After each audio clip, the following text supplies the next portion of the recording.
We are underway though, and Notts are in possession in this glorious sunny stadium down by the River Trent this afternoon.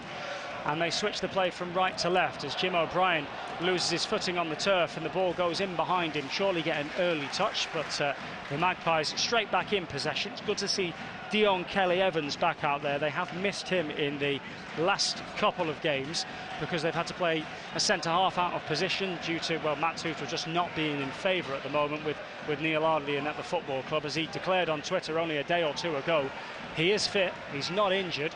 He does want to play, as the former Mansfield Town manager and Notts County player Paul Cox comes and sits next to us here in the posh seats away to our right-hand side.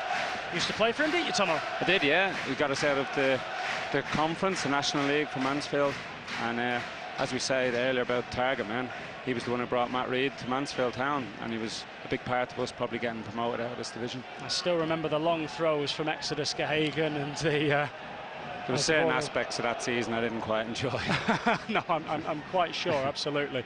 Chorley will clear the ball forward up towards the halfway line, and Carver gets underneath it, but O'Brien's there immediately, back in the starting lineup for the first time since Harrogate. That's a bad tackle. Tyson gets absolutely clattered by Scott Leather. You could say he was leathered by Scott Leather there, but 10-15 yards outside of the Chorley penalty area. The Magpies will have a free kick, might be a touch further back than that, and the referee Aaron Jackson's going to have a word with Leather. Even in these early stages, he's not even played 2 minutes yet, because later in the game that's a yellow card every single day and twice on a bank holiday Monday. Very lucky not to get a yellow card there. He came right through the back of Nathan Tyson. I suppose you could say he's setting a stall out in the first couple of minutes of the game, but got to be a bit careful if he's going to continue tackling like that. It's a cop for that challenge. Here comes O'Brien with the free kick into the penalty area, falls towards Turner, takes a touch when he really should have hit it first time. Ball up in the air, still not being dealt with by those Chorley players, and now the referee has given them a free kick for something that seemed rather innocuous, but nonetheless it is a free kick, and Chorley look about as confident trying to clear their lines as Notts did at Ebbsfleet on Saturday. Yeah, the ball was in the air for quite some time there.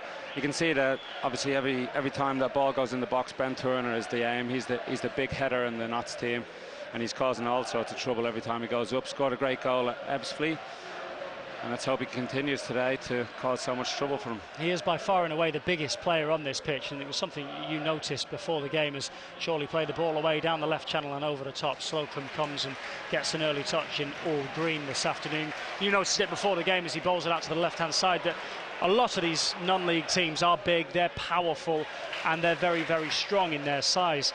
It doesn't appear as though this Chorley team has that in their arsenal. Yes, there are a couple of players out there that are above 6 foot, but majority of them are kind of 5'10", 5'11" at most. Yeah, they're not overly big side.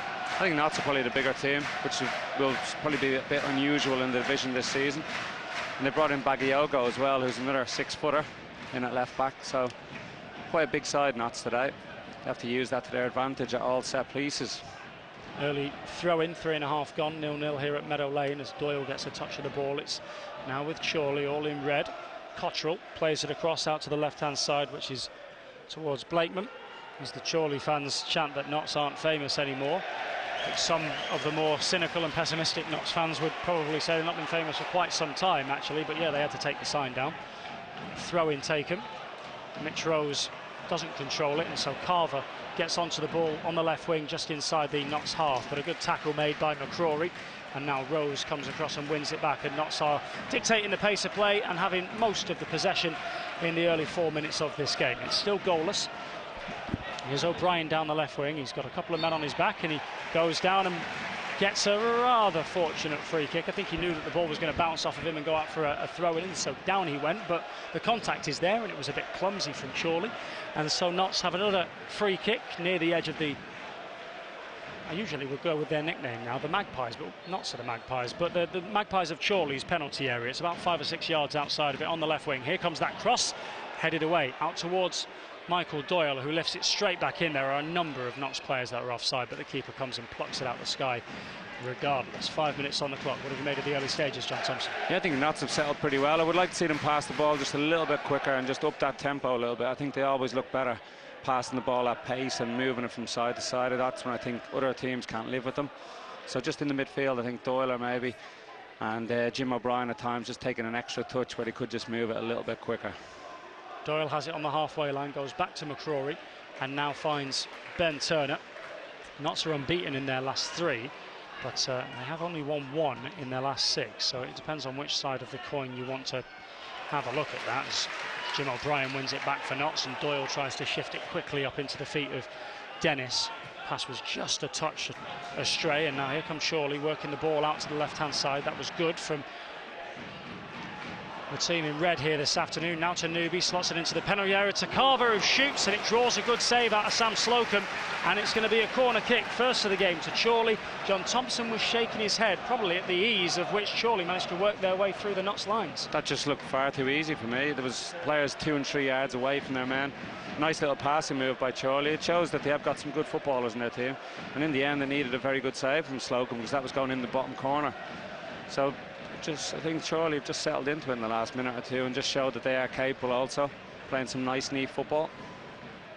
Corner kick to be taken away to our right-hand side by Blakeman. It's an in-swinger into that 6-yard box, punched away by Slocum, and then Enzio helps it on his way. Volley back towards goal from Newby. And high and wide and not all that handsome, and it'll be a goal kick. 6.5 gone, 0-0. Chorley fans chant the name of their team from the far side. They'll be encouraged even by that fleeting attack and opportunity or 2 that they've got there in the early stages here at Meadow Lane. A reminder, we're back with you again tomorrow on BBC Radio Nottingham. League Cup action, match night with you from 6:30. Forest against Derby in the second round of the League Cup. East Midlands to Derby live from the City Ground as well in the sport there. Mansfield against Everton's under-21s or 23s, whatever they're playing this season in the Football League Trophy. That's changed its name. It's not the good old checker trade anymore. It's something even more daft, if possible, as the ball goes out on the far side for a Notts throw in about 20 yards inside the Chorley half. Just interesting the way the centre-halves are lining up. McCrory's on the right-hand side, who's obviously a left-footer. And then you've got Ben Turner on the left-hand side of the centre-half position. So what do you think that is? I'm not sure. Yeah, I think Ben Turner is probably the one who played the last game and felt that he did okay in that position and wanted to stay there. But you would have expected McCrory to be on the left side, because he's going to have to do a lot of clearing today with his right foot on that side. Does it make a massive difference which side of the 2 centre-halves you're playing, or does that all just come down to, you know, whatever foot you are? Really? I think every central defender will have a side that he'd prefer to be on. I think maybe that's why Ben Turner's chosen it, but it's more McCrory who's very much left-footed dominant. I'm surprised he's taken up the right centre-half position. McCrory puts the ball behind. It's going to be another corner kick to Chorley, and those visiting supporters are loving what they're seeing in the early stages. They played 8 minutes. They chant Chorley again, and they take the corner quickly, and Notts are sleeping here defensively. They take it and they go 1-2 and out to the edge of that 18-yard box. Ball now coming in from Blakeman, who's blocked by the Dutchman Enzio Baldwin, and that's out for a throw-in on the far side. 8 gone. Taken quickly again, that throw. They're just trying to catch Notts on the hop here in these early stages. Neat little bit of play down the left-hand side. It's with Newby, one of the twins. He's very close to the corner flag. He's facing it at the moment. He's being boxed in there by a combination of O'Brien and Kelly Evans. The ball in the end has come off of O'Brien, much to the disgust of the Scotsman, and that's going to be a 3rd corner of this game. You know what we were saying on Saturday so much, Notts are the creators of their own downfall. A failure to clear their lines on occasion, even in these early stages, is seeing that again. Yeah, and it's Chorley that they seem to be getting a lot of joy down their left-hand side. Notts County's right. Dion Kelly Evans at the moment is getting a lot to do. And swinging corner, headed in from Chorley. They have the breakthrough here against the odds, against maybe a little bit of the run of play in the first 5 minutes. It's Lewis Baines, who wears 16 on his back. He's 20 years old, and the part-timers who are playing at their highest level in almost 30 years are a goal up here at Meadow Lane. Notts 0, Chorley 1, 9 gone. It's the most non-league goal you can possibly concede, really, isn't it? It's a great ball, good delivery into the box, but it's a free header from about 5 or 6 yards out, straight in the middle of the goal, and it looks like obviously one of the Notts defenders has lost his man. I think it was McCrory. I'd seen him just holding his hand up there a moment ago. I think it's his man that he's lost, but unacceptable again. It's avoidable. Chorley have an open, Notts up. They've just put a very simple corner into the box, and it's a free header, and you can't keep giving away goals like this. It's another goal that Notts have conceded from a set piece. That Achilles heel is more of a leg at this rate. It is absolutely debilitating for Notts, and they continue to ship goals to set pieces. What we will learn now, John Thompson, is what this squad have got about them mentally. Can they bounce back from that quickly in these early stages? An early pass from Bakayoko goes astray and suggests that they can't, as he now has a free kick on the halfway line. Yeah, it's a different test for them, isn't it? They've been going up in games, going a goal ahead, and then conceding so early here at Meadow Lane. We'll see what they're made of now. They've got to be mentally strong. They've got to do something to impose themselves on the game, because I think after an initial 5-minute start, which was pretty good by Notts County, I think Chorley have came back into it and been the better side. Free kick for Notts just inside their own half. 11 minutes on the clock. Chorley have the lead by a 1-0 against these Magpies. It's with Michael Doyle to Jim O'Brien. And O'Brien does just enough to keep hold of the ball on the left-hand side, albeit it didn't look exactly neat and tidy. Doyle then tries to flick it down the left channel, and it comes off of a Chorley head and out for a Notts throw-in just inside the Chorley half. Bakayoko, the man who will take it. Dennis, a possible target near the edge of the penalty area. So is Michael Doyle, whose movement gets him free, gives it straight back to the left full-back for Notts, and that ball comes off of his heel last and goes out for a Chorley throw. Notts not at the races so far. Yeah, the players you want for the first 4 minutes, but not since. The players you want to get on the ball, the Nathan Tysons, Christian Dennis, Baldwin, they're the people who haven't touched the ball yet in this game. Yeah, to think That's we've got to find a way to get it out to them. 12 minutes on the clock, and Enzio hasn't had a touch in attack, nor has, as you say, Tyson nor Dennis. Concerning times, worrying times. Notts have won, well, just 1 of 6 so far this season, 2 of their last 12 if you bridge the gap between the end of last season and the start of this, and they've won just once at home at Meadow Lane since they beat Mansfield here back in February. Concerning. Here's Dion Kelly-Evans down the right wing, approaching the halfway line for Notts. It's now with Doyle, who switches it across the middle of defence, and he and Turner often seem to look for each other if nobody else is available. Turner steps out of defence and plays a lovely ball down the left wing. O'Brien lets it run between his legs and then crosses it into the penalty area. The goalkeeper, Billy Crellin, on loan from Fleetwood, comes and gets that one uncontested. That was a pretty good move. Good ball by Ben Turner down the left-hand side. Jim O'Brien, who finds himself in a bit of an unusual role today, he's out on the left wing, put in a pretty decent ball with his left foot, and keeper came and claimed it well. I just think it's a little bit odd seeing Jim O'Brien out so wide.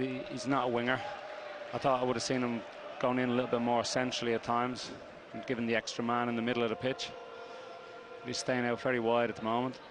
Wants to change his boots, does O'Brien. I've seen a couple of players slip over in these early stages. So he's ran across to the near touchline and stuck a different pair of boots on that look the exact same. Change of stud perhaps on this very warm afternoon. And a goal kick for the Magpies with 13 minutes on the clock. It's 1-0 to Chorley, part-time Chorley. They're managed by a school head teacher. They're captained by a man who works on the doors of nightclubs in the Greater Manchester area. There's central midfield, there's an engineer in there, there's a physio in there, there are a couple of fitness instructors and personal trainers in this team as well, as Enzio Baldwin now has the ball inside the Chorley half. He's immediately closed down by a couple of players, and Notts go back to McCrory on the halfway line, now to Mitch Rose on the right wing. He's got Enzio just in field of him, and back to McCrory once more. This sort of patient build-up, almost stuttering build-up if you will, isn't being all that well received by some of the fans who want to see a bit more urgency and creativity, but they're trying to keep hold of the ball and not just concede it and knock it long wastefully, because remember, they don't have the target man to play it to. Now it's with Mitch Rose in the centre circle, and they've managed to recycle the ball out to the right hand side for Kelly-Evans, using loads of space to spoon his cross behind for a goal kick. Yeah, it's every time they get the ball down and actually pass it with a bit of pace, a bit of purpose, some good tempo, they can open up Chorley, because especially when you pass the ball from one side to the other. It was Dion Kelly-Evans there who got out wide on the right hand side, but just need that little bit of quality on the cross from there, and he didn't have it, went miles over. But a little bit better. It shows what Notts can do when they actually pass the ball. Error from Mark Ross, who goes short while his teammate Newby wanted to go long, and so they concede possession. But as I say that, Notts hand it straight back again. Tyson charges down the clearance of Andrew Teague. Used to be with Macclesfield and Tamworth, played a lot of games for Macclesfield. And it'll be a throw-in for Chorley, 15 gone here. Just a little nudge in the direction of the BBC Nottingham Sport Facebook and Insta pages and the BBC Radio Nottingham Sport Twitter. Plenty of stuff going on there for you all week long, just on game days. But throughout the week, breaking news and little bits and bobs and Q&As, tours around the office and stuff like that, as Notts have a free kick 5 yards inside the Chorley half. Turner will take and wants to take it quickly. He's now angry with the referee that he wouldn't let him take it quickly. Turner wants to take it, and he's angry with the referee, Aaron Jackson, and Jackson is saying, I'm in charge, I'm the boss, and Doyle now wants to take it quickly, and all the while the referee not endearing himself to the Meadow Lane faithful. He's a carpet fitter, clearly in his spare time. There are plenty of secondary professions out there today, and maybe the referee fits carpets, who knows, bespoke furniture. It's with Damien McCrory, level with the halfway line. And again, Notts content to just knock it about amongst themselves around the halfway line, looking to commit Chorley players, but they're staying compact and sitting in tight, trying to put plenty of men in front of their 18-yard box, trying to play the ball in behind as Mitch Rose to Dion Kelly-Evans, and it was almost inch perfect. In the end, it ricocheted off a Chorley defender into the chest or the midriff of Dion Kelly-Evans and then straight into the gloves of Billy Crellin, the Chorley goalkeeper. 16.5 gone, 1-0 to the visitors.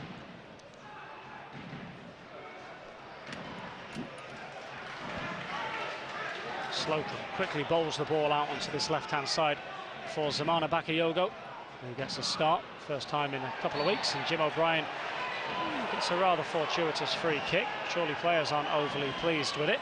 Notts want to take the free kick quickly again, and the Chorley players aren't letting them do that.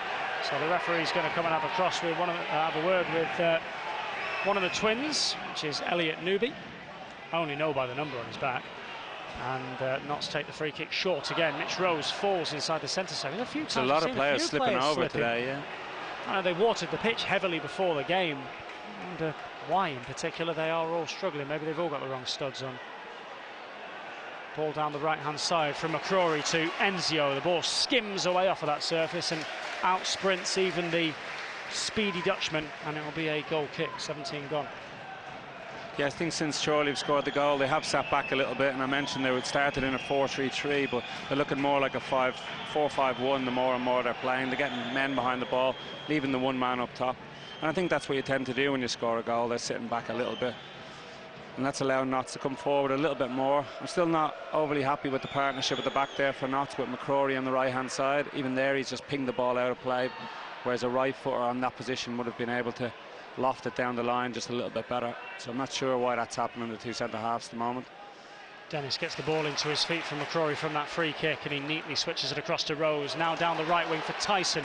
At the byline he goes, and that kind of sums up the start to Notts' afternoon. 18 minutes on the clock. Tyson gets the ball at his feet. He's got a bit of space. The centre-half's probably 2 or 3 yards off him, and he miscontrols it and puts it straight out for a goal kick. Yeah, I played with Nathan Tyson. He's a lot better footballer than he just showed in that little moment there. Poor touch, knocks it, kills the attack really for Notts, but he did get in behind the Chorley defence. He has got pace. It's something that if you have somebody with Nathan Tyson's pace in the team, you've got to use it. You've got to find those little lofted balls over the top of the Chorley defence, and he will win them. He will get on the other end of them, and he can finish when he gets a chance, but so far he's been living on scraps. Well, yeah, we can't be overly critical in these early stages of the strikers, nor Enzio Baldwin, because they simply haven't had a lick of service as the head tennis continues here in the middle of the pitch. And now Jim O'Brien takes the touch, finds Dennis, who tries to get it out of his feet. Ball back to the keeper, and the keeper's picked it up. Referee says it's come off of his knee. And so the keeper's allowed to pick it up, much to the disgust of the Notts supporters in the Kop and here in the Derek Pavis stand. Les Brad, the club's all-time leading goal scorer, away to our right-hand side, sits there with a look of disbelief. 20 minutes on the clock nearly, and Notts haven't really created anything going forward and continue to trail by a goal to nil. Yes, they've got back into it in the last 5-10 minutes. They've been a little bit better attacking-wise, but I think it's down morely to Chorley, who have just sat back and got that first goal. Not really that Notts have stamped their authority on the game in any way. They're passing the ball. Oh, disastrous. Rose has given the ball straight to Newby in the middle of the Knott's half. He tries to win it back, but Newby's still got it, and he volleys speculatively. It's another example, isn't it? It's just they're easy passes. They're 5-6 yard passes. That was Mitch Rose there in the middle of the pitch, and he's almost put Chorley through there with just such a poor pass. They're the basics of football. I can't understand what happens, and something Neil Ardley talked about after the Ebbsfleet game. But again, on show today, there's been quite a few of just silly mistakes by the Notts players. Anzio can't win a header. This was exactly what Neil Ardley was talking about in the aftermath of Saturday's game at Ebbsfleet. Those simple passes, 6, 7, 8 yard passes, going astray time and time again. And Mitchell Rose has put a couple of those touch wide of his intended target already this afternoon. Elsewhere in the National League, Torquay are winning by 1-0 at the Hive against Barnet. It's 1-0 to Barrow at home against Halifax. Ebbsfleet are winning 2-0 at Boreham Wood. Seems like the draw that they got against Notts on Saturday is exactly what the doctor ordered, and it's 1-0 here to Chorley against Notts, though it's with Jim O'Brien in the bottom left-hand corner. He sticks his cross into the Chorley penalty area. Nobody in a black and white shirt anywhere near it. Headed clear, kept alive by a combination of Doyle and Kelly Evans, who then throws himself on the ground, wanting a free kick that he had no right to get. And so the referee, quite rightly, shakes his head and says, "No chance, mate, get up."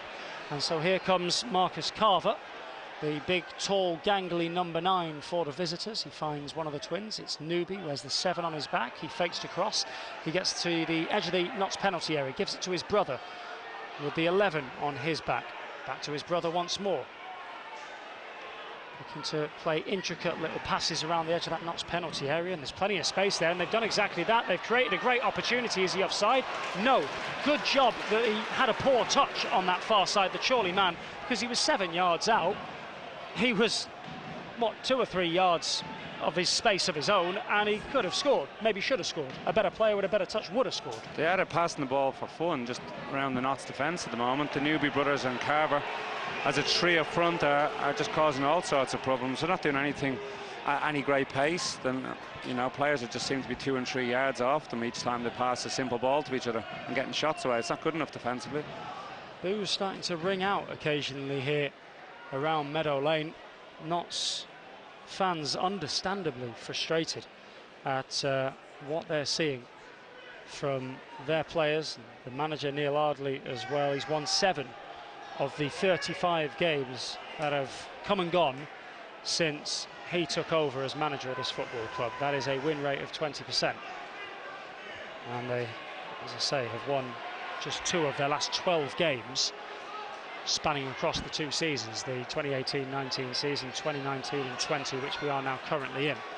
It's far from inspiring, John Thompson. It is, yeah. It's slow in the build-up play at the moment as well, and that's why the fans are getting a little bit edgy here at Meadow Lane.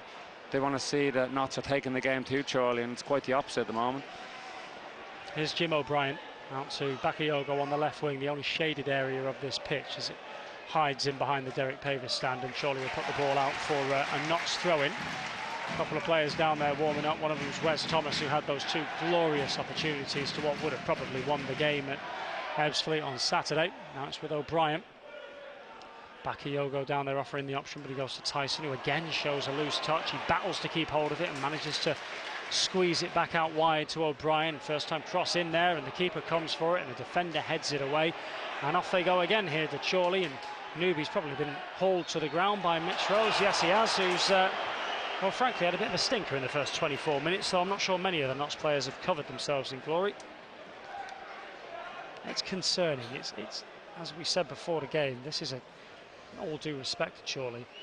They're a team of part-timers who are playing a second game in 3 days. They don't have the resources that Notts have at their disposal, nor the wages, and many of them have other jobs to do, actual full-time jobs, in comparison to this being a part-time hobby that pays a little bit of cash money, I guess, on the side, a bit of cash machine money. And here they come again, edge of the penalty area. Carver shoots and sticks it a long way wide and high over the top. He's leading the line very well, Carver, up front for Chorley. He's winning headers, winning flick-ons, gets another shot away, albeit outside the box there, that goes well over, but more shots than Notts are getting at the Chorley goal at the moment. Michael Doyle on the ball again on the near side in front of the dugout. Neil Ardley's gone to sit down, which usually means he's pretty exasperated. Mitchell Rose has nearly lost the ball again in a dangerous area inside that the Knox central half. midfield area. There's so many loose balls being given away. Yeah, it looks Mitch dreadful. Rose, Doyle, they've all been culprits of it. Doyle's such an experienced player in there. He should be doing a little bit better. He's playing almost as a quarterback. He's dropping in between the two centre halves and getting the ball, trying to instigate things, but it's all just too slow. Bakayoko down the left-hand side, cuts the ball back to the edge of the penalty area, but as is to very much a typical sort with Notts in the last 12 months, there's no Notts player near it. Speaking of which, Jim O'Brien was nowhere near the ball as he's come through one of the Chorley players. It was Mark Ross on this near side, and that's going to be a free kick just inside the run-off. We played 26 minutes. Ref's going to have a quick word with O'Brien. Goes back and apologises. It was Newby in the end, the one who was down, and the referee makes a great show of the fact that he's in charge, and he waves his arms in a very obvious manner to say, "I'll have no more of that, Mr. O'Brien." We've played 26, as I say. Notts continue to trail by a goal to nil. They went behind inside the 9th minute. Corner kick. Free header 6 yards out. Lewis Baines stuck his head on it and scored. Easy as you like, and very, very, very, very familiar, as this time Dion Kelly-Evans lets the ball drop over his head and then realises, uh-oh, ball's not going to carry. I'm going to have to track back and make sure it goes out, and he wins a free kick in the process. This is abject at best. I think something has to happen, doesn't it? Well, I refuse to believe these players can't be better than this. Yeah, you know, you can blame conditions and it being hot out there and everything else, but Chorley are playing in a fridge, are they? It's the exact same, you know, and they're players who aren't even professional footballers, and they're running, they're winning battles, they're playing on the front foot, they're playing with pace, tempo. Notts are doing the complete opposite. Very predictable. Tyson's going to shoot from range, 25 yards out, always going over, and always going behind for a goal kick for the visitors, Chorley. And another thing of concern, I mean, you look back to Ebbsfleet on Saturday, at least Notts were creating chances. They weren't taking them all the time, but they were creating chances. Today they've hardly created a chance. No, they haven't, and I think the men that you want on the ball, they haven't been able to get in the games at all. I think Baldwin's probably touched the ball once or twice in no dangerous areas, and you know, Christian Dennis, Tyson's touch hasn't been quite there.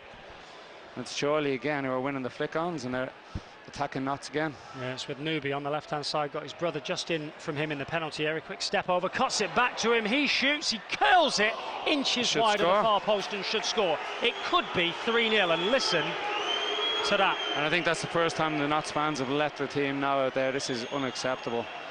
Chorley are ripping them apart at the moment. Every time they go attacking, they look like they're going to open Notts up. Notts defence just seem to be standing off. They're not even doing anything exceptional to get in behind them and go at any pace. They're just, all the Notts defence seem to be 2 or 3 yards off every player, and they're passing it at will. That should have been a goal. Simply put, this is dreadful. It was as bad so far. We've played 28 minutes, they're 1-0 down, there's a long way to go, but this has been as bad so far as anything that I saw down here last season, and that was in the Football League. And this time, well, last season, these two teams that are playing out here today were 2 divisions apart. Ben Turner's let the ball run over the top. That time it will skip away and into the feet of Sam Slocum. Will take the ball back into his penalty area. There is much to be concerned about, much to be frustrated about. You always know when Neil Ardley is particularly frustrated, because he goes and sits down, and I've not seen him on the edge of his technical area for the last 5 minutes or so. Instead, it's Neil Cox, who is literally hopping mad there on the edge of that technical area, jumping up and down, because Notts have gone backwards again rather than going forwards. It's with Dennis, who tries to get it down the right wing for Dion Kelly-Evans. Plays a good ball across that penalty area, but nobody's there. Yeah, and he's been winning a few bright sparks, really. Dion Kelly-Evans at right back, he is getting forward. He's trying to impose himself on the game and do something. And he's put in a decent ball there. Nathan Tyson was just a couple of yards, didn't quite read it. A couple of yards away. Could do a little bit better there. Throw-in taken by Chorley, deep in their own territory. And it breaks to Enzio Baldwin, who's going to drive towards the edge of the Chorley penalty area. Now plays it out wide to Dion Kelly-Evans on the right wing. Plenty of black and white shirts to aim at. Hits a red one instead. Headed away. Pretty much the entire Chorley team are behind the ball at the moment. Doyle plays it over the top to Jim O'Brien, who nods it down. Yes! And Nathan Tyson gets his first goal for a Magpies. Much better. That was an excellent finish. It was a long ball from Doyle, who found Jim O'Brien, and the two of them hogging celebration. It was well worked between those wily old pros, and an excellent striker's finish from Nathan Tyson. Let's hope that is the spark that kick-starts the Magpies this afternoon. It's 1-1. Much better from Notts, and it's the first time Doyle's got it in the central role there, where he's actually looked forward. He's played a great ball over the top to Jim O'Brien, who's headed it back for Tyson, who still has a lot of work to do there. But on the half volley, he's absolutely smashed it in the corner. Brilliant finish, brilliant goal. And that's the bit what we talk about with Notts County. You can't see other teams being able to score those type of goals in this division. They have got that quality, but we're just not seeing enough of it at the moment. But great finish by Tyson there. Gets Notts back in the game, and now they've got to go and get that second goal now. Don't just sit back. What has half an hour gone? It's 1-1. Really good finish from Tyson, and you wonder if that'll put the wind up these part-timers as well. Especially with Chorley, yeah. You think, look at them being part-time. You know, they've given everything to that first 30 minutes. Can they sustain that for 90 minutes? That's the big question. Whether their fitness level is going to be the same as the Notts players. So we'll soon find out. But that little bit of class there, it was a great goal. That was. Gets everyone in the stadium feeling that little bit better. But you got to capitalise on it now. Keep going at Chorley. Keep passing the ball with pace, asking questions of the Chorley defence.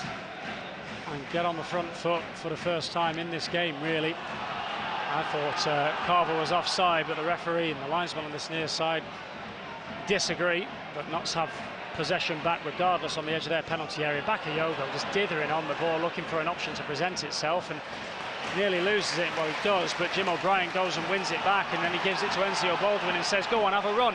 And so he's going to into Chorley territory.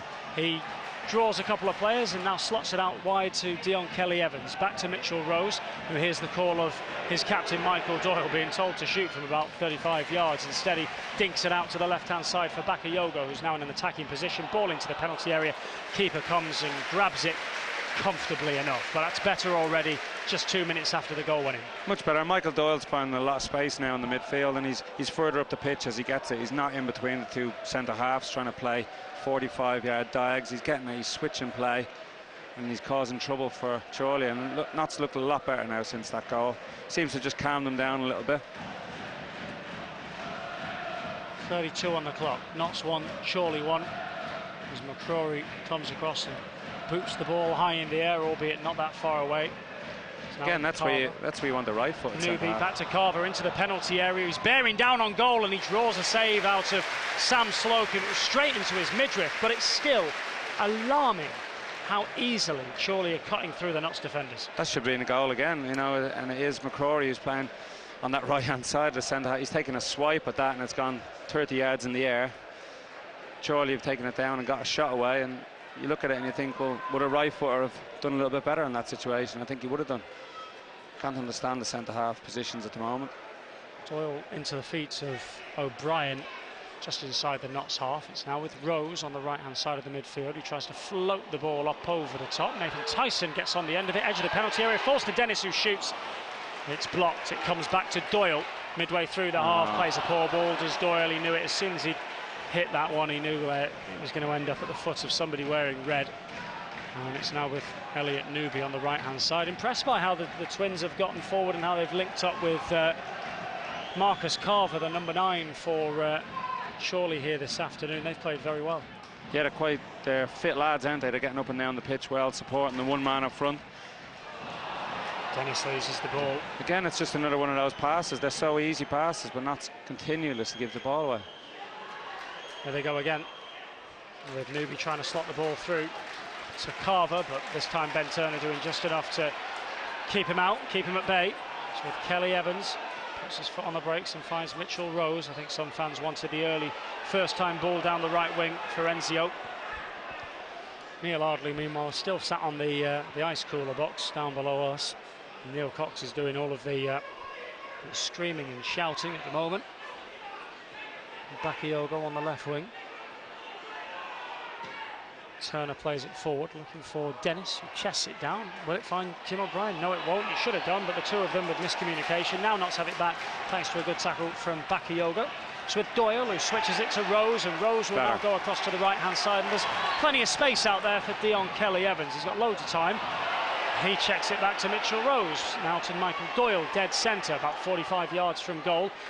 pings it across to Bakayoko on the left wing. His first time cross will find the head of Christian Dennis, which goes just over the top of the crossbar, but it's better.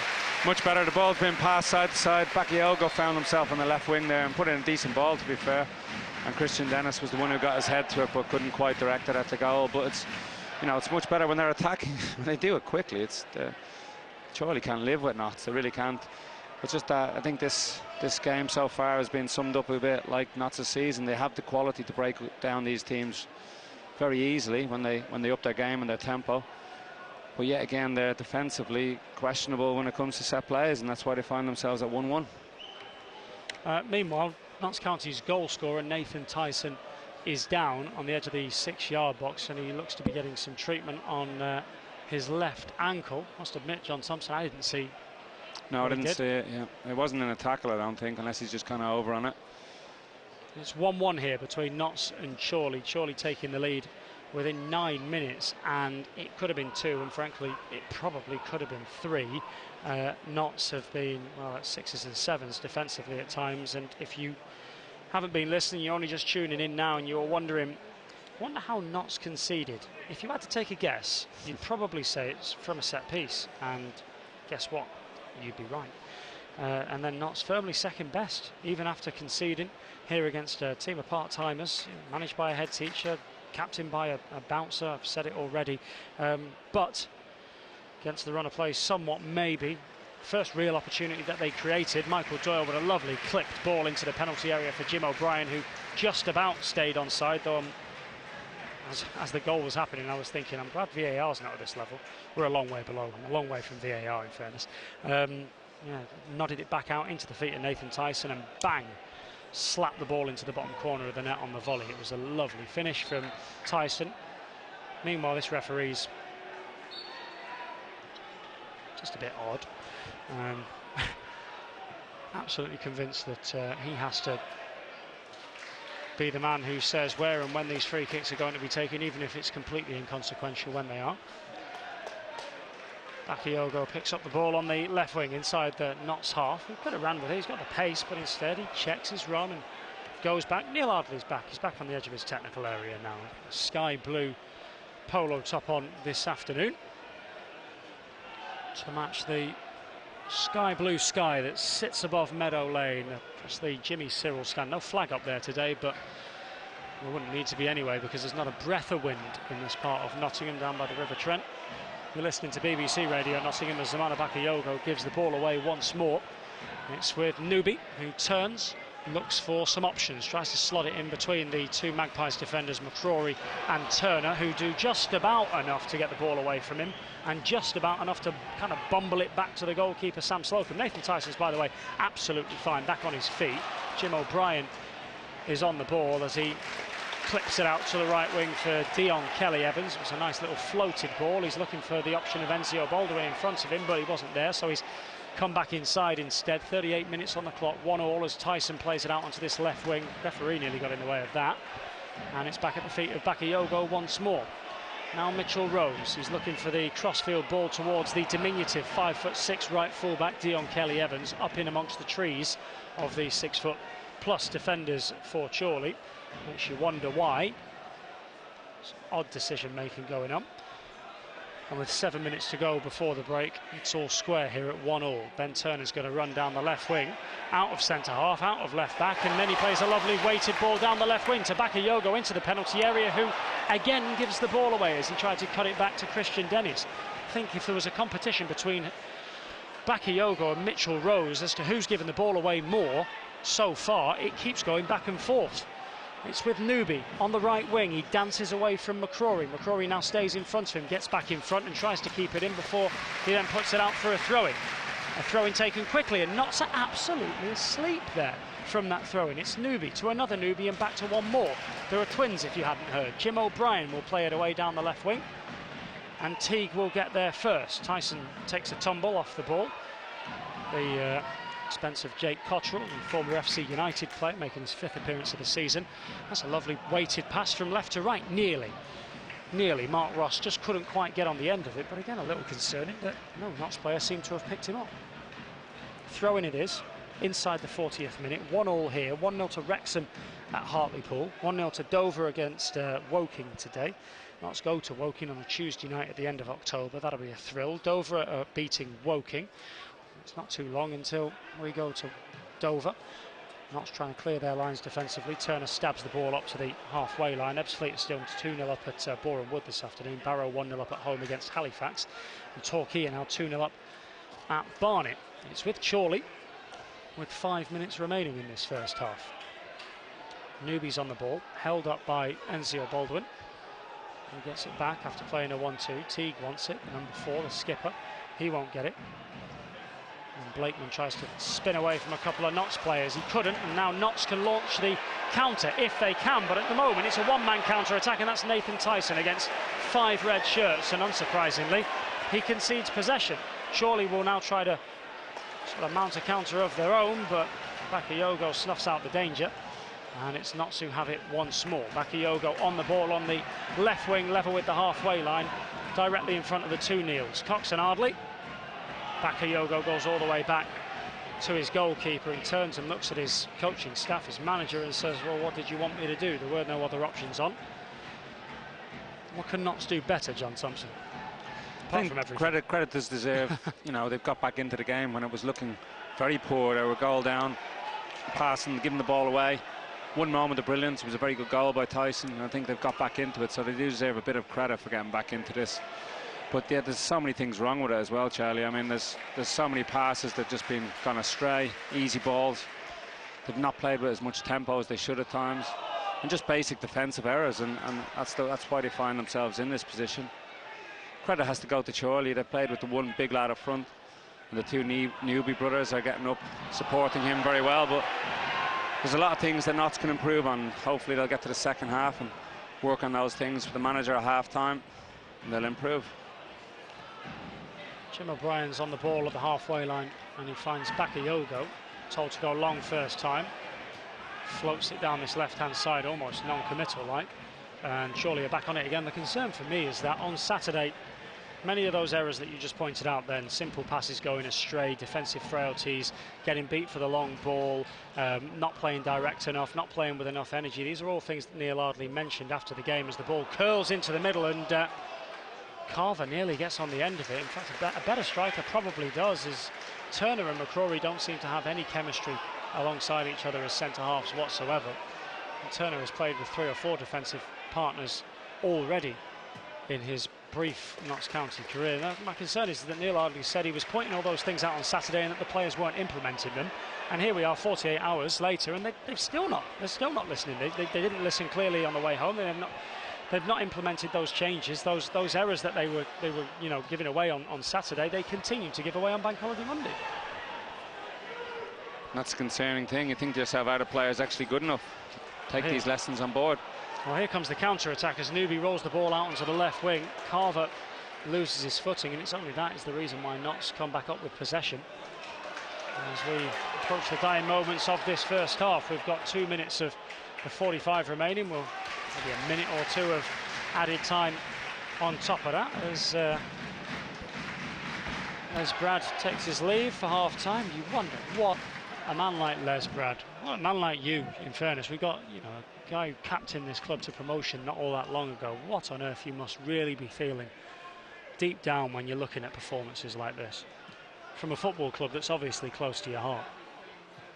Yeah, it is disappointing, but it's something that I think that we've got to give them credit for getting back into this game. There's plenty of time left in this football match for Notts to improve, and I think at the moment it's a squad of players which are just a bit low on confidence, and sometimes when you are that little bit low on confidence, you make silly errors like those 5- and 6-yard passes where you pass it to the opposition, and things like that happen against you. So let's hope that as the season goes on and they win a couple of games and confidence grows, that the players will show what they're actually all about, because there's some decent players in that squad. Story of last season: low confidence, silly mistakes, and relegated. I think that's what they called the end of season DVD anyway. I can't quite remember. We're inside the final minute of the 45. Shouldn't expect a huge amount of stoppage time. It is a very warm afternoon down by the River Trent. Not a cloud in the sky. Blue skies up ahead of Meadow Lane, yet it feels rather grey. It's 1-1 here between Chorley and Notts. Notts and Chorley.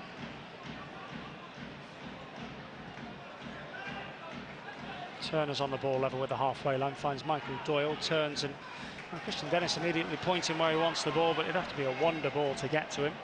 It's with Kelly Evans on the right wing, Notts working their way across. I'd love to see Enzio Baldwin a little bit more involved in this game. I'm watching him, he doesn't seem to want to get involved in it at the moment. Bakayoko on the left wing, who has been plenty involved in this first half. You wonder if it's worth switching Enzio to that flank as O'Brien clips the ball up over the top and beyond, straight through at the goalkeeper. 2 minutes added on at the end of this first half. A big team talk at the feet of Neil Ardley in front of him, you get the feeling. Yeah, I don't think he'll be overly happy with what he's seen in the first 45 minutes, but you know, he's got to, I don't think it's a case of roasting the players too much. I think, you know, he's just got to tell them what they should be doing more so, and when they do certain things, they look quite good. When they pass the ball, when they move the ball quickly from one side of the pitch to the other, Chorley look exposed quite easily. But he's got to get that through to his players. Bit of a scissors tackle from McCrory on the far side. Not really supposed to do those, but come on Chorley is the chant of the travelling away supporters who are trying to take shade at the back of the Jimmy Cyril stand opposite us. Throw-in taken in front of them into the feet of Carver. It ricochets off of a couple of Notts players and goes behind for a corner kick. Corners are not the be-all and end-all in this game, in this sport, as we know, but it is a fair reflection of where the game's being played. And Chorley have had 4 and Notts have had none. He has a very good delivery as well, Newby. They conceded already from one of these corners. It is the final minute of stoppage time here, and they're not going to be conceding from that one, as it was a little bit too high, not too handsome, up over the top and in behind. And behind for a corner kick, a goal kick from Andrew Teague's header. And by the time Sam Slocum trudges back across and takes this goal kick, we'll pretty much be at half-time with the scores all even. Chorley took the lead with 9 minutes on the clock from a header, and they led for a little over 20 minutes before Notts equalised through a Nathan Tyson volley. How would you change things at half-time, Tomo? Yeah, I think he will be looking at the bench a little bit, because some players do look a bit leggy out there.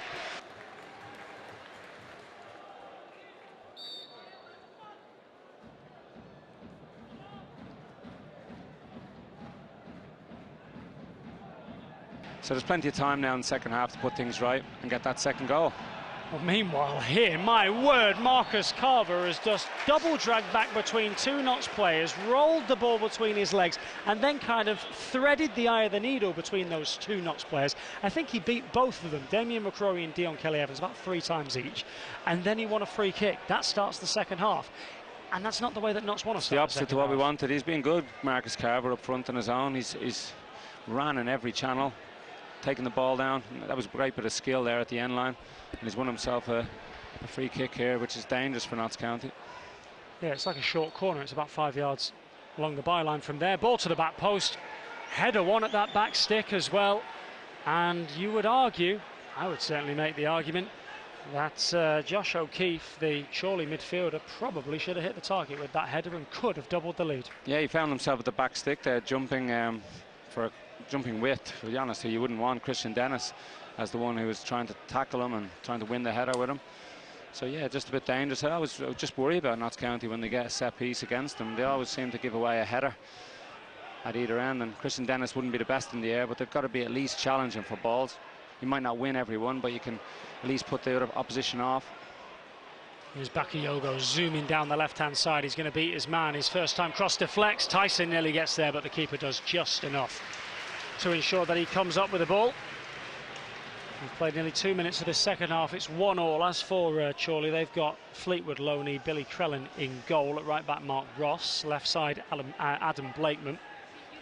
Middle of defence, Andrew Teague and Lewis Baines. Scott Leather sitting just in front of the defence, kind of like a 4-1-4-1 formation, but we could get more complicated than that if you want, but we won't. Jake Cottrell and Josh O'Keefe in that midfield as well, and then the newbie twins, Elliot and Alex, getting forward and supporting Marcus Carver, who was certainly a threat in that first half and has been in these early stages of this second half, as Dion Kelly-Evans now miscontrols the ball and he has to fly in on Marcus Carver. Carver also flying in. Same case of half a dozen and one and 60 the other, despite the optimistic chance of off. But Kelly-Evans has come up worse from that, and it was a situation that didn't need to happen because it all came out of, it almost feels like a lack of concentration. It feels like Notts have come out very flat. Yeah, he's been pretty good today, Dion Kelly-Evans. He's been one of the brighter players out there today, but he just took a bad touch there and ended up in a 50-50 with Carver, which we didn't really want to be in, but it was a foul by the Chorley centre forward, but I'm sure Dion Kelly-Evans will be okay to continue. He's just getting up. Good wholehearted challenge, I would say, Charlie, that was. Yes, indeed, he's all right. Slocum's going to take the free kick for Notts with 3 minutes gone in this second half. A reminder, it is 1-1. Chorley took the lead after 9 minutes. Lewis Baines with a header from a corner kick. Magpies equalised around 20 minutes later, just inside the half-hour mark. And that was a Michael Doyle ball forward up to Jim O'Brien, who nodded it down into the path of Tyson, who volleyed the ball into the bottom corner of the net. Nice goal. Here come Notts down that right-hand side. Does Enzio have to play a little bit wider? He seems to be tucking in quite a lot, and Kelly-Evans is getting plenty of joy down that right-hand side. And as he does, it would appear the Dutchman tucks in quite a bit as he now receives the ball, edge of the area. Will shoot with the left there foot! We go. Oh, pick that one out. It's another moment of magic. What a goal that is. Enzio Baldwin, and with his left foot, he's got a screamer with the right foot, he's got a screamer with the left foot, and a header. Not bad going in these early stages of the season. 3 goals to his name so far, 4 minutes gone in the second half. Notts 2, Chorley 1. And that is why he's so frustrating, Enzio Baldwin. He has such great ability, he really does, and we've been crying for him just to get into the game, and all that he did there was just get a throw in just from the right back, Kelly-Evans, who just threw it to him. He's just taken it inside and got a shot away with his left foot. It's a good bit outside the box. He must have hit that from 25 yards at least, and he's just curled into the top corner with his left foot. Absolute brilliant goal. So anyway, like I was saying, does he need to play further? You were just asking me about him, weren't you? Never mind. But that's why I just want to see him more involved in the game, because you can go 30 minutes without touching the ball, and we've seen it in so many games with him. But I can't understand why Notts County don't try to get him on the ball more often. I think as a midfield player like Michael Doyle and Jim O'Brien, you've got to recognise that he's the one with that bit of magic. So when you get the ball, you're looking for him. But to be fair, he's got to make the right moves. He's got to get on the front foot and get into the game more often than he does. But that was unbelievable bit of quality again from him. Interesting now to see if he does get into this game a little bit more. Goal like that for him often seems to get him a touch more interested in proceeding. So 50 minutes on the clock. It's Notts 2, Chorley 1. First time the Magpies have come from behind so far this season, and are now in front. They've got to stay in front. Well, they've got to do, John Thompson, is they're not going to sit back like they've done so far. I think every single time they've gone in front so far this season, they then go and sit back and sort of say, well, go on then, break us down. Yeah. And that's exactly why I'm watching the back four here now. McCrory seems to be marshalling them with Ben Turner and just getting up to the halfway line. Don't sit back and just invite Chorley on. Yes, you've gotten the lead, you've got 2-1. You've got to keep doing those things that cause Chorley problems. You've got to go for that third goal, go for the win. Well, here comes Newby again down the right-hand side. He's racing to try and keep the ball in. It's a race that he ultimately loses, much to the delight of the Cop. And it'll be a goal kick for the Magpies. 51 minutes on the clock. Notts 2-1 in front. Moment of magic from Enzio Baldwin. Once again, that's his third goal for the season. He only scored 6 in all of last campaign, so 3 before we're out of August isn't a bad return. Approaching 4:10 on your bank holiday Monday afternoon, and you're listening to BBC Radio Nottingham. Thanks for being with us. That's with Turner down the left-hand side, who plays a long one, looking for Jim O'Brien out on that left wing. Goes down, tackle from behind, gets a free kick. Neil Cox applauds the long ball forward from Sam Slocum. And you wonder if Notts are just going to be a little bit more direct in this second half. Yeah, they can be. They have to be a bit careful with that, though, because they don't have big men up front, and if you keep pumping balls long up, the Chorley centre-halves will love that, and they'll head and clear it all day long. So I don't think it's a case of being a bit more direct. I think it's just a case of getting the ball and playing forward passes more so than going long and direct with it. Free kick taken short between O'Brien and Doyle. And it's with the Irishman, the skipper. Doyle goes back to Rose, plays it across the midfield to Enzio, who gives the thumbs up and sort of says, yeah, my bad, I got my feet wrong. And it's run out for a throw-in on the near side. More noise coming from the back of the Kop now. Slightly less noise coming from the 200 or so Chorley fans on the far side of the ground. It's still a roasting hot afternoon, as I'm sure it is wherever you are. And it's with Jim O'Brien, who crosses into the Chorley half, puts his foot on the ball and finds his mate Michael Doyle. McCrory plays it out to the right-hand side, the inner channel of that to Rose. Now to Kelly Evans. He and Baldwin are out there. Doyle picking up good space in the middle of the park and turning and swiveling. Plays it out to the left wing. It's Bakayoko, still enjoying plenty of freedom, plenty of space on that side. As he and Michael Doyle play a number of 1-2s, and then he finds Jim O'Brien just about. Now to Dennis, edge of the area, turn, shoots on the swivel. It's a brilliant team goal. It's the best team goal of Notts County's season so far. Just like that.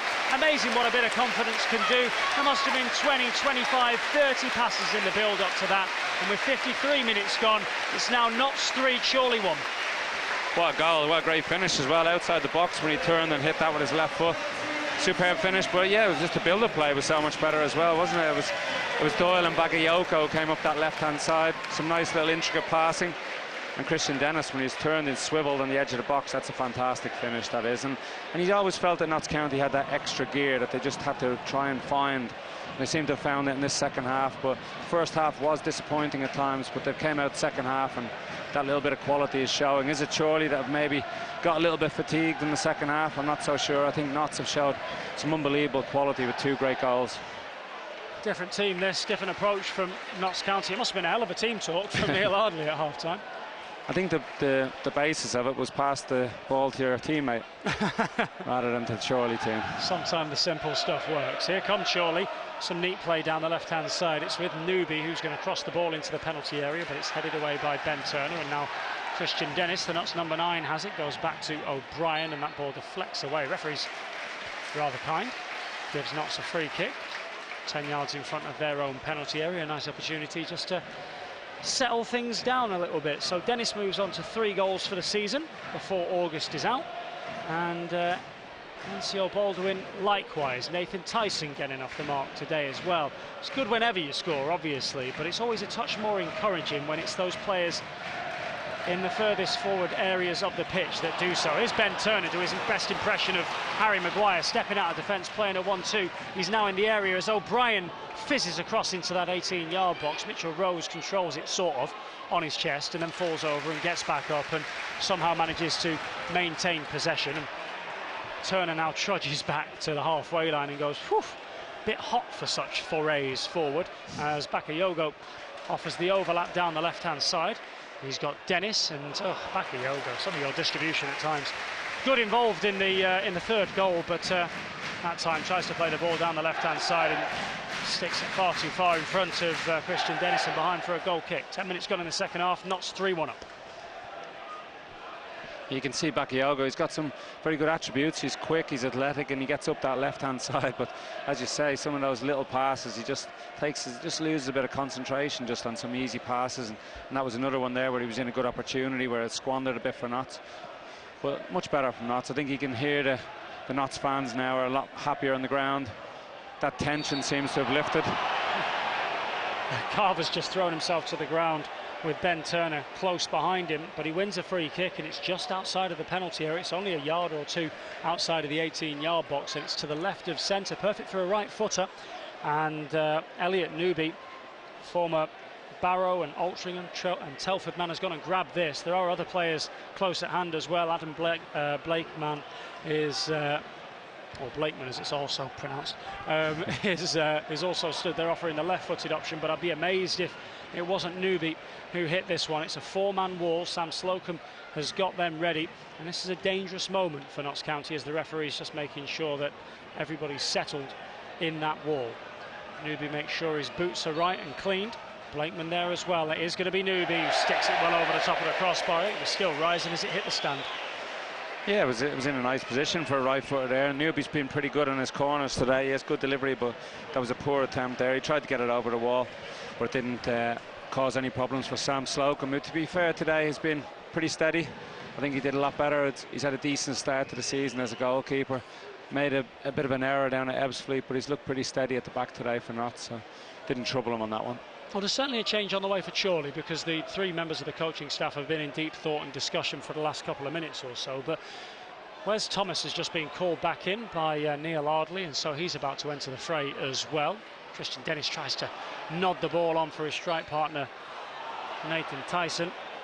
A nudge in the back, and by the glance, the rueful glance then from Cox and Ardley to the bench, it makes me think that it will be Tyson who'll be coming off. They may be looking at him thinking he might be a touch tired now. You wonder if they're looking at it from the perspective of, look, our front men have, in fact it will be Tyson, because I can see the fourth official's board. Well, play continues, and here comes Newby. He stabs it one side of McCrory and then lays it back to the edge of the penalty area. Brilliant recovery challenge made by Jim O'Brien just as Josh O'Keefe was about to fire from the edge of the 18-yard box, and it deflects behind for a fifth corner for the visitors. So Tyson to come off in a moment, Thomas to come on. You wonder if Neil Ardley's looking at it and going, there's an opportunity to get another one of my front players off the mark with a goal. Yeah, it'd be great to see Nathan Thomas get that goal. Not just defending this corner now, which is where Chorley have caused them a lot of problems. It's going to be Blakeman who'll take it, outswinging left boot. He's got both arms above his head. There are loads of players inside the 6-yard box, including one, make it nearly two Chorley players stood right in front of Sam Slocum. Plenty of pushing and shoving and tussling going on in there as one of them loses his man towards the back post, and it's he who lost his man, Andy Teague, who managed to win the header, and he stuck it straight up over the top of the crossbar. Really simple what he did. He stood at the near post. He had about 7 or 8 players in behind him. Some of them were wearing black and white, some of them were wearing red. He cut and run in the goal mouth into the goal itself and popped up at the back post, and there he was to win the header. It ain't complicated. It's not rocket science. Not rocket science, no, and that's what you're going to be up against all season in this division. It's every corner kick. Teams will have big physical players, and it was the centre half there from Chorley who won the free header at the back post. And I say free header, you know, sometimes you've got to make an effort. You might not be able to win every header at the back stick, but you've got to at least put them off. And if not continue as the season goes on, every time they get a free kick or corner against that they look that shaky, it is worrying sometimes, because you have to do a lot to, you know, there has to be bits of brilliance for Notts to get a goal up in these games, and it can only be something as simple as that, and Chorley would have been back in the game. So Wes Thomas is on. Nathan Tyson has taken his bow. Good round of applause he got as well, off the mark for Notts County. His first goal of the season. He gets an embrace from his manager, and he's now sat in the shade of the dugout. Notts have to be careful again here not to switch off, as Carver gives away a free kick that the referee's a little bit kind to have perhaps awarded to Damien McCrory on this near side. But easily they switch off, easily it becomes 3-2, and quite easily it becomes edgy again. Yeah, I think you're looking for those experienced players now at 3-1 up in this game. You want to just kill the game off a little bit, and you know, Michael Doyle and O'Brien probably in that midfield are the two with the most experience, who you just want them to put their foot on the ball a little bit and just keep it, play nice little passes between each other. Don't always have to go forward every opportunity now. We're 3-1 up at the moment. That's, as I say it, Doyle passes the ball to Chorley. It was game management that was one game of the things that let them down on Saturday. Yeah. You know, it's a new position for them to find themselves 2 goals ahead. Hopefully one they find themselves in more often. Yes, indeed. Yeah, they see games out like this. That's what good teams do. That's what promotion-winning teams do. Doesn't have to be brilliant from here on in. Get yourself in front. Just keep that ball. For the time being, Chorley have noticeably slowed, and for the last, I'd say probably 10 minutes, the Chorley management team have been deciding who they want to bring on as the ball goes into the Chorley penalty area. He played 61 minutes, Notts 3-1 up. Mitch Rose tries to win a header, and the referee now generously gives Chorley a free kick. He's given some free kicks at times today, I think, just because he's realised he's not blowing his whistle for a while. This one will be a free kick just inside the Notts half. As I say, we've just played an hour here at Meadow Lane. It was pretty miserable at times in the first half, but certainly not now, with a couple of goals in the early stages of the second 45. One on 49, the other one on 53. One coming from Enzio, the other one coming from Dennis. And Meadow Lane is a much happier place. It almost reflects this sunny weather that we're having now. It was all a bit grey in the first half. Notts' performance and the mood, that is, not the weather. It's hot, it's sunny, the sky is blue, and Chorley have the ball in red on this near side, and that's going to be a free kick. As Enzio Baldwin, eager to make a tackle, but rather clumsily brings down Newby. So the free kick will be well, touching distance basically on the chalk outline here, maybe a yard in from it on the left wing and about 10 yards away from the edge of the penalty area. Blakeman's going to take it. Got his right hand in the air, he'll take it with his left foot. He wears 3 on his back, and it's not a bad ball. Sam Slocum comes and juggles it in the air, but catches it. We let him away with that one. He caught it at the second attempt. Good to see him commanding his area. That's what you want. It was an outswinging free kick, which put him with decent delivery, quite quick pace, and he's came and collected it with confidence. And as a back forward, and you just grow that little extra inch there. You think that yes, your keeper has these covered, and that's what you need. It's a confidence thing out in that field sometimes. Unfortunately, Notts won't be keeping it. Oh no! Mitchell Rose. Square pass along the defence, he's given it straight to Carver. Good job, Jim O'Brien is ratting around in that midfield. I can't believe some of these passes that they've given the ball away today. Mitch Rose has been probably the biggest culprit in there in midfield. Yep. Every time I'm about to say something, he passes it to a Chorley player. Well, in that case then, I render you mute. Hang on. Microphone's off.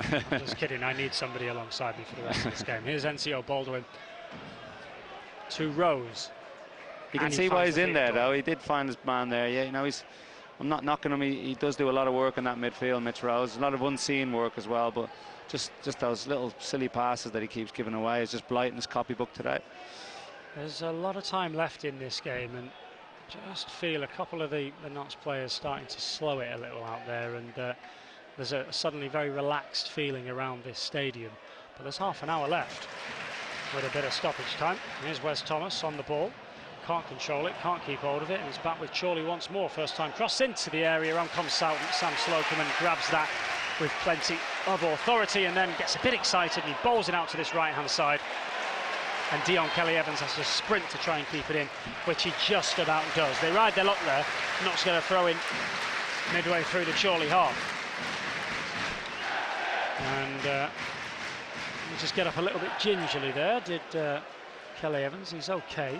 And here comes the change on the way in the next moment or two for Chorley. Going to be their number 2, Matt Challoner, who will be heading on in the next few moments. Not yet, though, because Notts have taken the throw, and it's with Kelly-Evans, who gets away from one and does well to win a free kick from another. About 10 yards outside the penalty area. Notts take it quickly again. They want to get things moving. I can't help but on this occasion think they might have been better served, maybe, looking to play the ball into the penalty area from a slightly longer free kick. But here goes the ball over the top. Christian Dennis, great opportunity, squares it to Thomas, who salutes the Notts County supporters. What do I know? Notts County 4, Chorley 1, another well-worked goal, another excellent ball over the top. Jim O'Brien involved, Christian Dennis turning provider, and Wes Thomas is now off the mark, and it's turning into a very happy, sunny afternoon for Notts County. It's the Magpies 4. It's Chorley 1, and we've played 65 minutes. Great goal, that's what we wanted to see. And Nathan Tyson, again, it's a bit like his first goal. Nathan Thomas is very like Nathan Tyson's first goal. Sorry about that. But yeah, it's a very simple thing, isn't it? It's a ball over the top by Jim O'Brien, and a great flick back by Christian Dennis.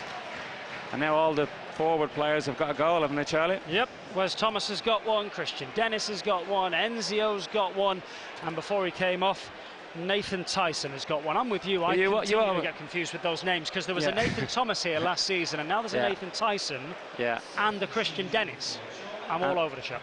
But the most important thing is not to find themselves 4-1 up, and we always felt that they had an extra gear, and it was getting frustrating in that first half because you just wanted them to do things quicker and show the fans what they have got. And I think at some stage Notts were always going to give another team a bit of a hiding, and at 4-1 up here now it looks like it's a comfortable afternoon.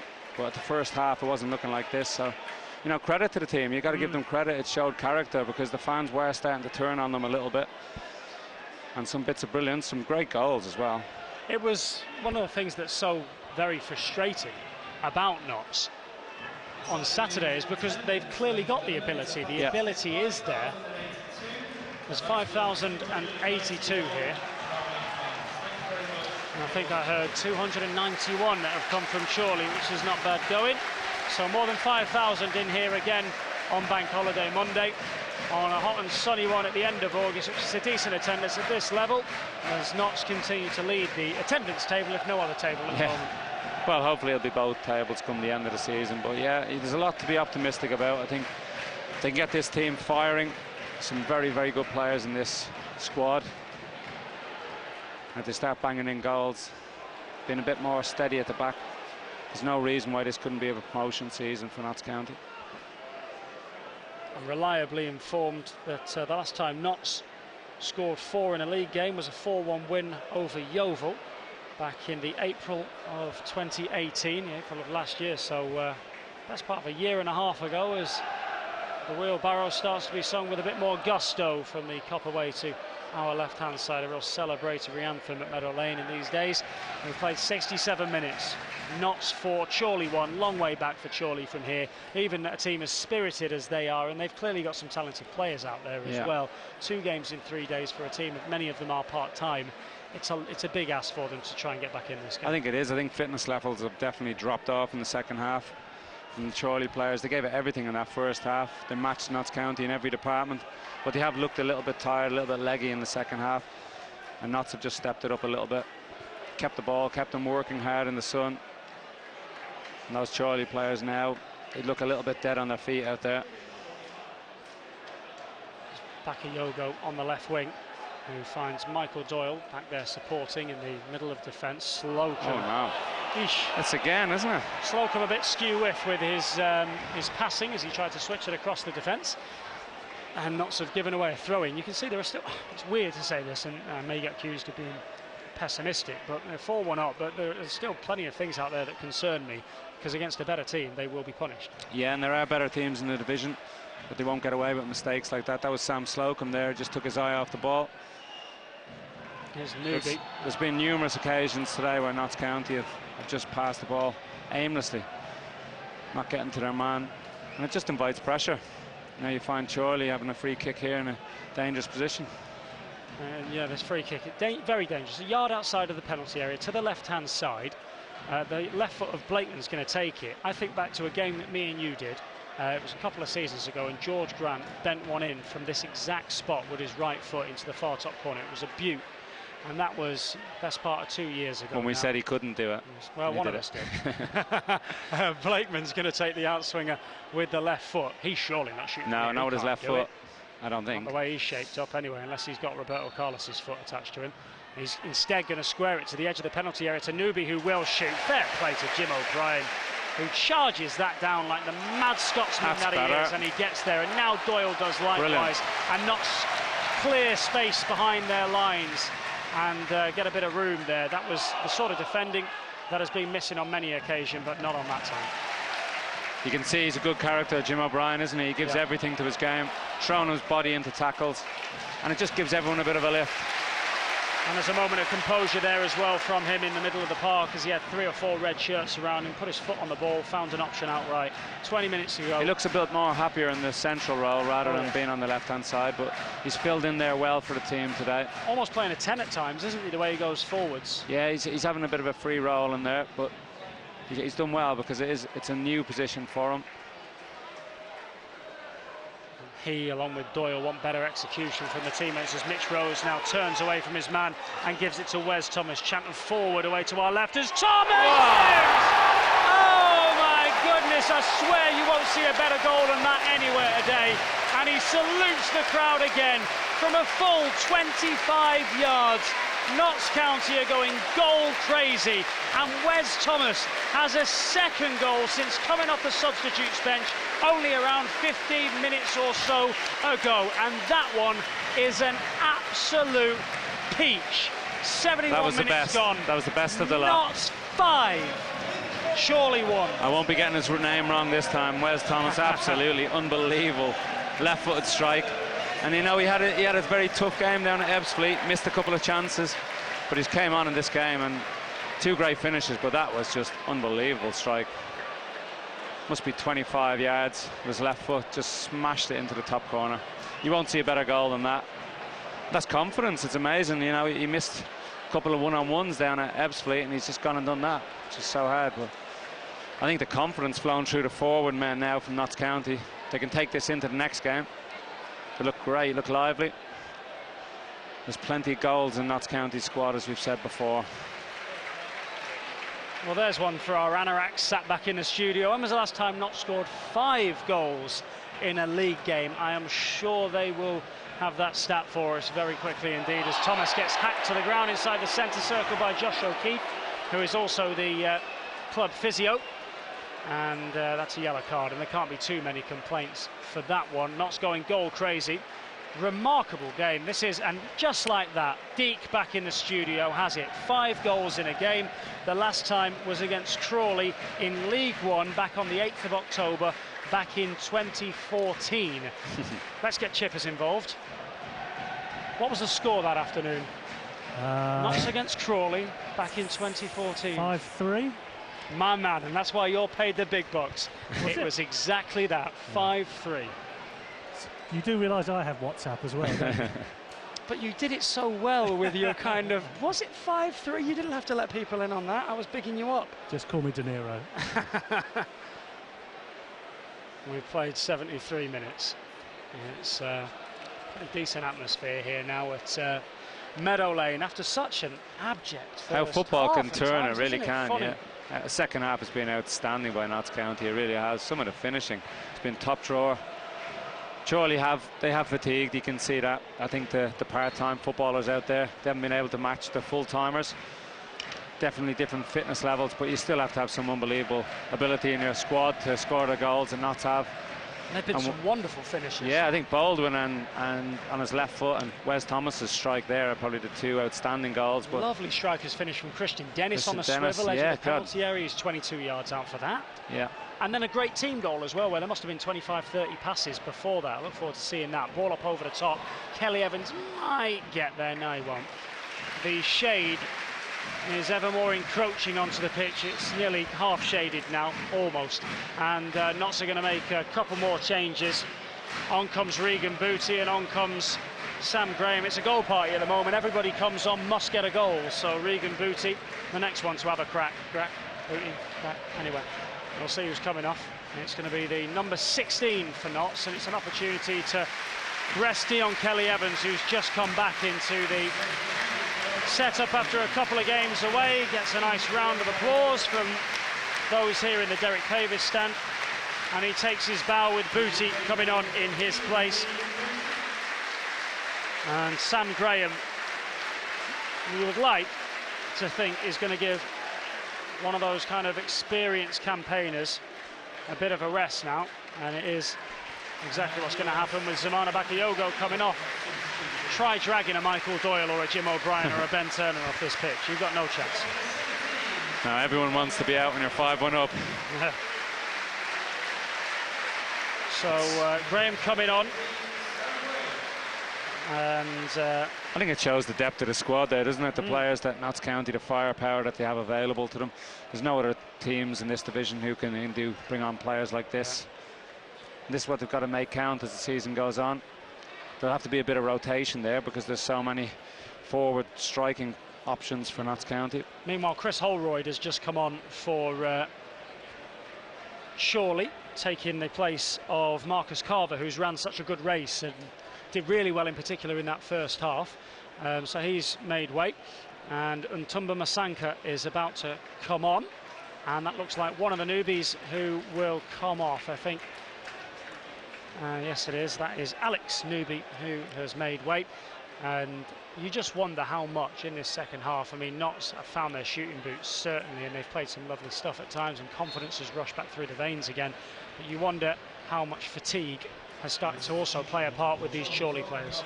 Yeah, definitely. I think they couldn't sustain what they did in the first half. They were very impressive first half. They gave everything, won most key battles. They're more energetic. Oh my word, there's a red card. There's a red card. Off you go, Sunshine. Yeah, it is. Second yellow. Josh O'Keefe goes off. He stamps down into the challenge on Regan Booty, who thankfully got out of the way. Yeah, I think he could see it coming, Regan Booty. He did, absolutely. But Josh O'Keefe, I mean, I think he's almost fortunate not to get a straight red. He's got 2 yellows and off he goes. Chorley down to 10 men there. Afternoon goes from bad to worse. They're 5-1 down and down to those 10. And that's it. They were tired as it was before then, but now down to 10 men makes it even tougher for them. You know, fair play to Chorley first half, but second half Notts have just completely dominated them, and you can't go around making tackles like that. Regan Booty was very lucky there not to get injured. Notts just got to see this game out now, make sure no one gets injured, keep the confidence high in the camp. This sets a marker now for the division. Everyone in the division will see this score. and see that Notts have finally got themselves going. I think their season can really kick-start from here. Absolutely. It was one of the things that we mentioned before the game. You want to lay a marker down against a team like this, and you look at how Solihull went to Chorley and won by 6 goals to 1, and how Maidenhead beat them 4-1 as well. You look at the table, Solihull are 3rd, Maidenhead are 5th. Both of those teams are expected to be there or thereabouts it. This is a result that will make all the other teams in the league sit up and take notice this evening. When they read it, they'll look at it and go, uh-oh, have they clicked? And have they found their form? Wes Thomas is on a hat-trick and he wants another one. It's with Enzio Baldwin, who sticks the ball one side round his man and runs the other. Now he finds Thomas, turns, tries to get a shot away. He's being marshalled closely by the Chorley defenders. Enzio fakes to cross it, now does, out towards McCrory, who could have volleyed it first time. Instead, O'Brien will try his luck. He tried to place it in the far top corner. Just got a little bit too much underneath it. It's 5-1 to Notts County. We've played 78 minutes and the Magpies have got a bit of a cigar on. Bit of a cigar on. They're finding those extra few yards. It's playing against 10 men, extra body out there in the midfield, and they're making the most of it. They're getting opportunities now that they wouldn't have gotten the first half, and it's a nice way to see out the game, I think. But you got to give Notts a lot of credit, a lot of mental strength shown after that very poor 40 minutes, 45 minutes, and they have improved so much. So, you know, I don't think in any 90-minute period you can be at it for all of it. So I think Notts, you have to give them the benefit of the doubt for that first half. And they're just making that extra man pay now, and just keep the ball, see the game out, enjoy every minute of it, keep the confidence levels high. And they look to be in a ruthless mood as well. They're going for a 6th. Wes Thomas is desperate for it. He's desperate for that hat-trick. Every move forward, particularly after the game he had it Saturday. Got into a few words with some of the Notts fans after the game as well. So did the likes of Jim O'Brien. Yeah, and we gave him a bit of stick, didn't we, on Saturday against Ebbsfleet. So it's good to see him bounce back today. As a striker, you'll always be given a little bit if you miss opportunities, especially at vital moments in the game. Notts could have been 3-1 up versus Ebbsfleet. You know, they could have easily seen the game out. Booty plays it out to Mitch Rose, who's now on the right-hand side. He's got a man in front of him, and that should be a corner kick. Yes, it is.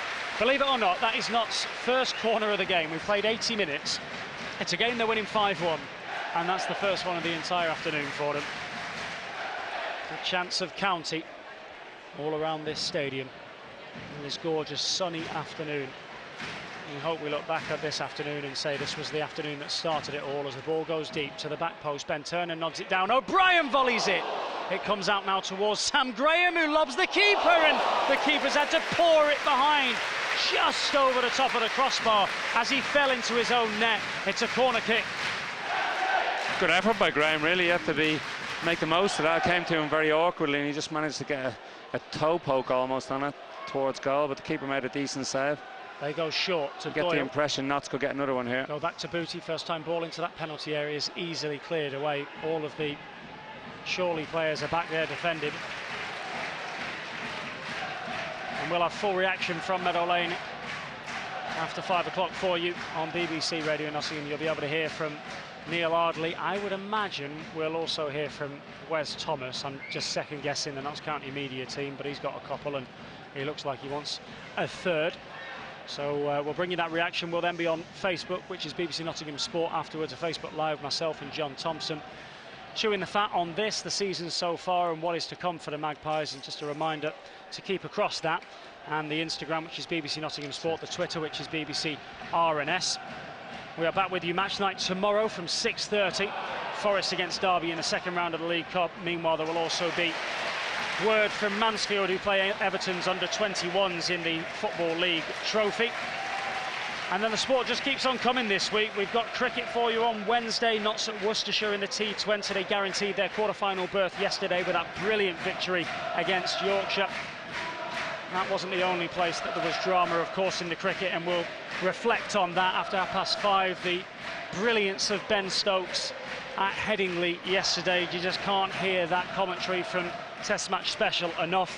And we're back with the Terrace on Friday evening for half an hour before more Notts cricket at home for a 6:30 start at Trent Bridge against Durham. It's with Jim O'Brien. He plays a sweeping ball down the right wing, and Rose will keep it in. 82 minutes on the clock. He drills it across that 6-yard box. Lovely ball across, and it flicked off of a Chorley player on the way through, and that's going to be a throw-in on the far side. Great ball by Mitch Rose. He found himself on the right wing there, and he's absolutely pinged that across the goal, but unfortunately The strikers weren't even in the box, didn't make it up that far at that time, but you do get the feeling that Notts could get another goal here. Just seal things, make it even nicer. This is a daft question. I'm going to ask it anyway. Is there ever a moment out there when you're stuffing a team this badly where you go, do you know what, we'll chill a little bit? It's almost professionally. It's just, or is it go for the jugular? Go for the jugular, and you probably want to get a goal for yourself if you're being very selfish. I'm sure that's what you want. You don't want to give away any goals. You want to put a good performance in yourself. So, you know, I'd keep pushing right to the end. There's no feeling sorry for teams. They don't do it to you. You can see that Chorley are really deflated here, being a man down as well. Yeah, but Notts can definitely get another goal. Blakeman's sneaking around the left-hand side. Jim O'Brien looks across at him, gives him a hand and says, yeah, I can see you, you're over there. And Chorley are just trying to keep hold of the ball. I think Chorley would be happy to come off the pitch at this stage. Yeah, if it's boxing, the ref stops it. It's with Masanka, who controls the ball in his midriff. He used to be at Dover and Wrexham, Morecambe, York as well. What a tackle. Got for that for a tackle from Wes Thomas, and a second one as well, as he tries to win play back for Notts. You love to see that. He's found the spring in his step, hasn't he, Wes Thomas? Had a tough afternoon on Saturday, created some really good opportunities. He was in the right areas, but he must have changed his boots because he didn't have his shooting boots with him 48 hours ago. Certainly found them today. And Chorley are really playing this game out now in the dying moments. The last time these two sides met, it was back in 1900. And Notts scored 6 that day. What odds you'd have got on it for them to score 6 again today? At half-time, you would have got years good later. odds. Yeah, at half-time, 20 minutes into the game when they were 1-0 down, they could have been 2 or 3-0 down. Isn't football a funny game? Why we love it. It could run against you so much, and there was a time in this game where everything was going against Notts. They couldn't control the ball, they couldn't keep it in, they couldn't find a teammate 6 yards away from the other one, and then it all switches around, and the goal must have looked as big as an 18-yard box for about 5 or 10 minutes earlier in this second half, because everything Notts hit invariably went in. 6 minutes remain on match day on BBC Radio Nottingham. Mitchell Rose has got it now on the halfway line. Michael Doyle plays it long, looking for Dennis, who got a goal earlier in this game. Wes Thomas has got a couple. Nathan Tyson got one too, as Chorley takes some chances at the back. And then anywhere will do, ball forward. That was a tired ball from the middle of defence from Leather.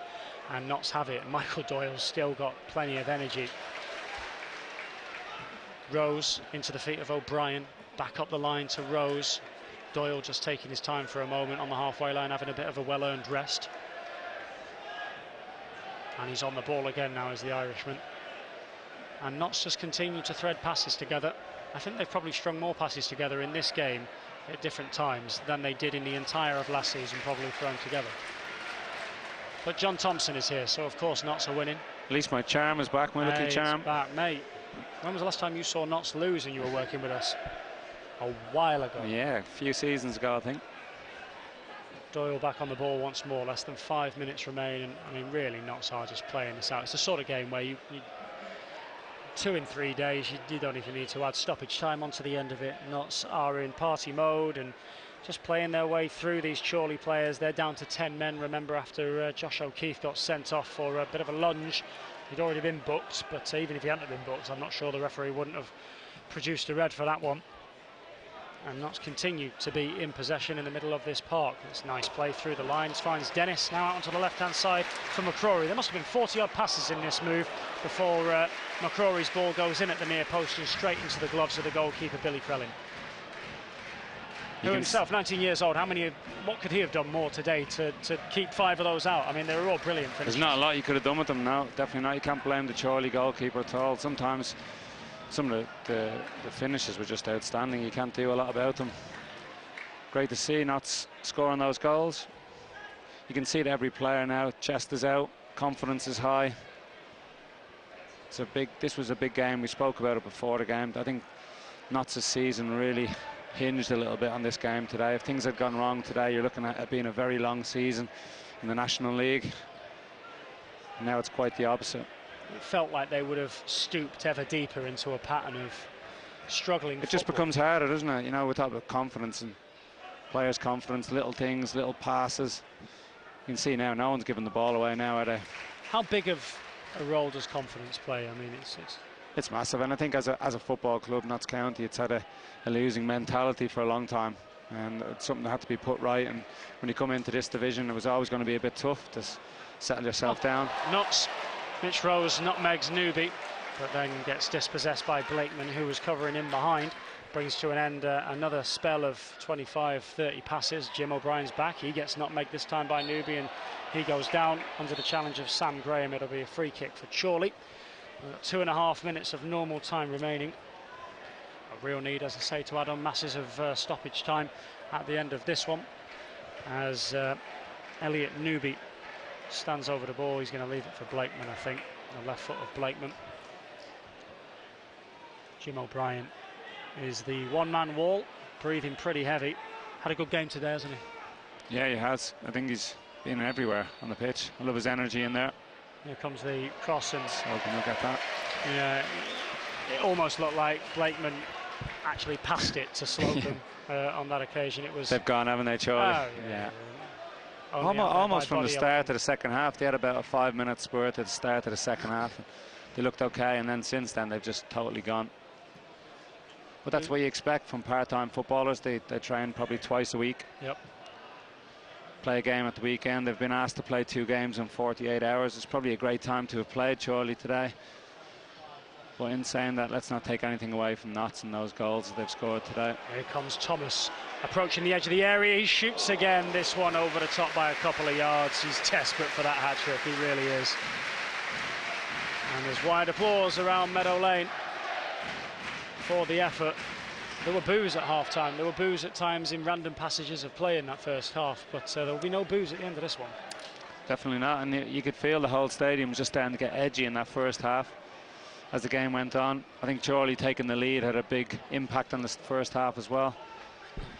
Again from another corner kick, so it's another area for Notts to work on. But now the stadium, now the atmosphere is totally different. Yeah, there will be boos, but of a different kind. With McCrory down the left-hand side. We're inside the final minute of the 90. And Michael Doyle takes joy in spreading a pass back to Sam Graham, who was rested at the start of this one. Masanka kicks O'Brien.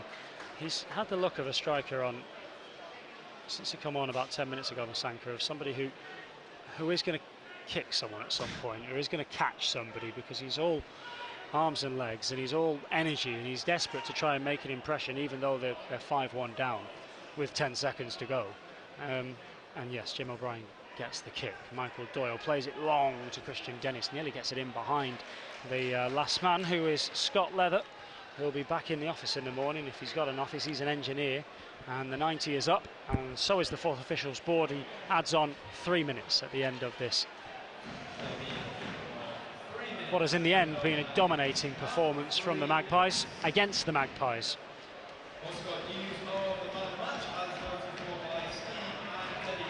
The man of the match just being announced now is Christian Dennis. I'd have given it to Jim O'Brien personally, as Enzio makes ground down the left-hand side. Who would have been your man of the match, John Thompson? I'd have given it to Wes Thomas to come on and score a couple of goals like he did. I think there's been some good performances, some not so good performances today from the midfield. I think Jim O'Brien has done very well, like you say, but then there's been a few loose passes as well. So definitely one of the striking options. I was surprised probably Christian Dennis, because he is a goal scorer and often you don't see a lot of him in games, and I think today was another one of them, but he was there to score his goal when he got his chance, so I suppose he's just as likely as anyone else to get it, but they've gone for him. Definitely one of the strikers for me. Well, it's Tyson who's got a goal, Enzio's got a goal, Thomas has got a couple, and Dennis was the other. That'll make Neil Ardley very happy indeed that all of his front players have got off the mark today. As Thomas is on 2 for the season, Dennis on 3, Baldwin on 3, and Tyson getting his first. We've played a minute and a half of the 3 added on, and the game continues to follow a line along the lines of a similar pattern to as it has done for the last 10 minutes or so. It's just sustained possession for Notts, as Rose gives the ball into the edge of the penalty area for Dennis. He stands it up, gives it to O'Brien. First time ball in, flicked towards the back stick, and Newby controls it, shows a bit of composure on the edge of that 18-yard box. He's running with it, his teammates are walking, so he runs past them, and the Sanka can't control it at the first port of call, and combination of the ratty Michael Doyle and Jim O'Brien are there to energy to the very end. One of them's 38, the other one's 32, 31, 32. And we're inside the final minute of stoppage time now at the end of this sunny afternoon. The first time Notts have scored 5 in a league game since they beat Crewe back in 2014, the October of that year. First time they scored 4 since 2018. Excuse me, that was Chorley, apologies. And the first time they've scored 4 in a game since back in 2018, about a year and a half ago. And they scored 4. Ball down the right-hand side, that was against Yeovil. As Turner comes across and clears the play out. And that'll be about it for us here. There was plenty of pressure on this game this afternoon, but with the full-time whistle comes plenty of relief around Meadow Lane. Not only did Notts win this game, not only did they have to come from behind, but they looked very, very impressive in doing so. And they end up running out, winning this one by 5 goals to 1.